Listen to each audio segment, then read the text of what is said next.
পাঞ্জাবের টানা 4 হার। যবে থেকে পাঞ্জাব 49 রানে টুইট করে আরসিবিকে ট্রল করেছে তবে থেকে তাদের এই অবস্থা। कौन है बे तू? प्रधानमंत्री?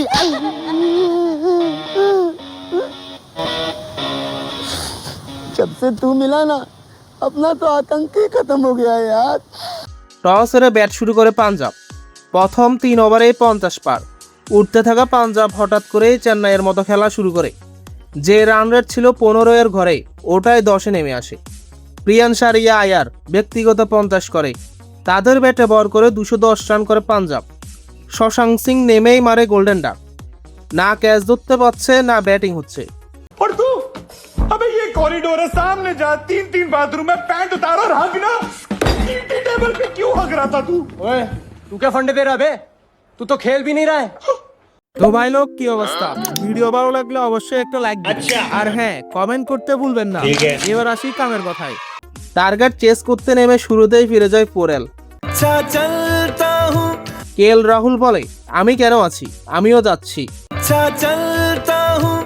রান আউট হয়ে ফিরে যায় এস্টাপসো।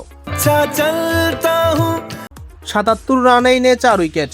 কিন্তু এরপর বাপু আর মিলের যে দুর্দান্ত কামব্যাক করে। প্যাটেল 30 বলে 56, মিলার করে 28 বলে 51। দুইজনেই পাঞ্জাবের দুটি খুলে দিয়েছে। कौन है उधर? ये क्या हो रहा है यहाँ?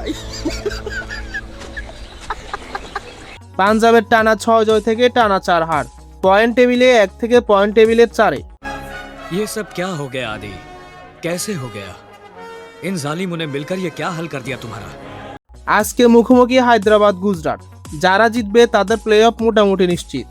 টেবিলের নাম্বার 1 পজিশনও সিকিউর হয়ে যেতে পারে। তো আজকে এটুকুই। যত গ্যাঞ্জাম ক্যাচাল প্যাচাল সব নিয়ে কথা হবে কাল। আর হ্যাঁ, চ্যানেলটা সাবস্ক্রাইব করে দিও।